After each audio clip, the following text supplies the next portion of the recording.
आप देख रहे हैं देवास का अपना विश्वसनीय न्यूज चैनल राष्ट्रीय नवाचार। अध्यक्ष कौन है?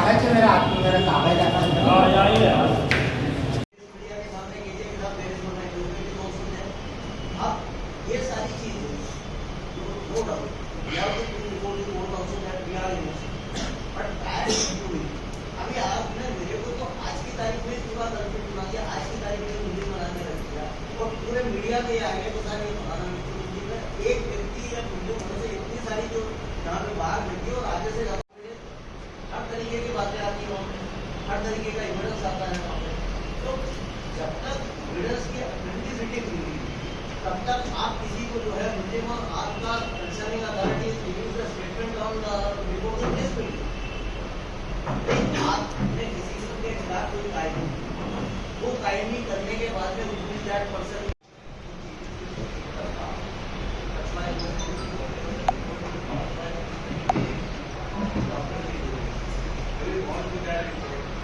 without going to the report, now it's really authenticity about what they audio or etc.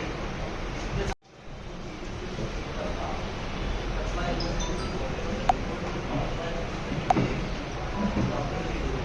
Statement दे रहे होंगे और उनके ऊपर भी गौर किया गया होगा, उनके ऊपर भी एविडेंसेस कलेक्ट किए गए होंगे।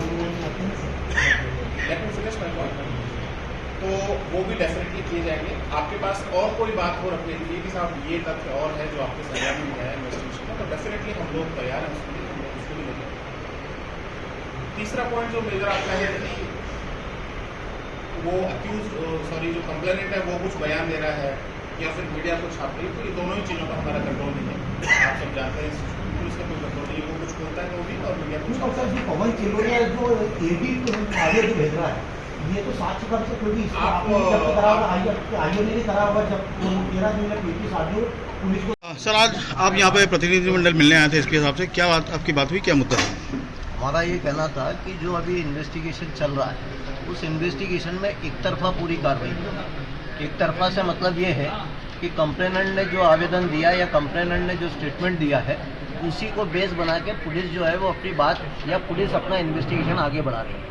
जबकि होना ये चाहिए, अर्नेश कुमार का एक जजमेंट है, उसमें एक ये चीज़ आती है कि कोई भी फेयर मतलब अननेसरी किसी के खिलाफ आप प्रकरण बनाओ, उसको अरेस्ट करो, जहाँ तक संभव हो कि ऐसे केसेस में 7 साल से कम की सजा उसमें अरेस्ट नहीं होना चाहिए, या उस पर जो है पहले नोटिस दो, उसकी जांच करो और फिर उसके बाद में कार्रवाई करो।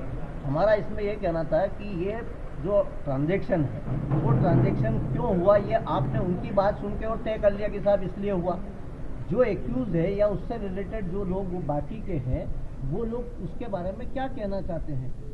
ऐसा एक उदाहरण है कि साहब उन्होंने अमाउंट के बारे में, अनुराग शर्मा की भूमिका के बारे में, अनुराग शर्मा के स्टेटमेंट को कॉन्ट्रोवर्ट कर जांच करवाने के लिए ये बात। एक और चीज आपने बोली है कि जो उसके द्वारा जो ऑडियो जारी किए गए उसमें मेरा ये भी कहना था कि जो अभी हो ये रहा है कि अगर मान लीजिए मैंने कोई रिपोर्ट पुलिस को कर दी, भाई रिपोर्ट एक ही दिन होगी, रिपोर्ट हो गई आपकी 5 अगस्त को, 5 अगस्त को हुई ना रिपोर्ट।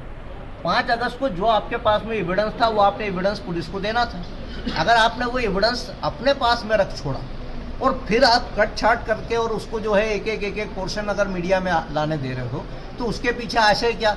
2 पत्रकार जो अभी आपके बीच में खड़े हैं उनके खिलाफ भी अभी कोई एक ऑडियो चल पड़ा है, मुझे मालूम नहीं कितना ऑडियो क्या हो रहा है, पर ये जो प्रक्रिया है ये पूरी तरीके से गलत है। और हमने पुलिस से यही कहा है, इन्वेस्टिगेशन हो, अगर डॉक्टर चिल्लोरिया के साथ कोई इनजस्टिस हुआ है तो डेफिनेटली उनकी मदद होना चाहिए। सर, आप अगर डॉक्टर चिल्लोरिया के मतलब उनका तरीका पुलिस को चुनौती दे रहा है, पुलिस की कार्रवाई को हाँ चुनौती दे रहा भाई, पुलिस को अगर आपने कोई, मैं अगर आपके पास में आया कि ये आप मेरा वर्जन है, आप ये छापिए, अगर मैं कुछ चीज अपने अंदर रख लेता हूँ, कुछ चीज छुपा लेता हूँ और फिर कहता हूँ कि आप जो है मेरी मदद करिए, तो गलत है। और अगर उसके बावजूद अगर उसकी मदद की जा रही है तो वो फेयर नहीं है।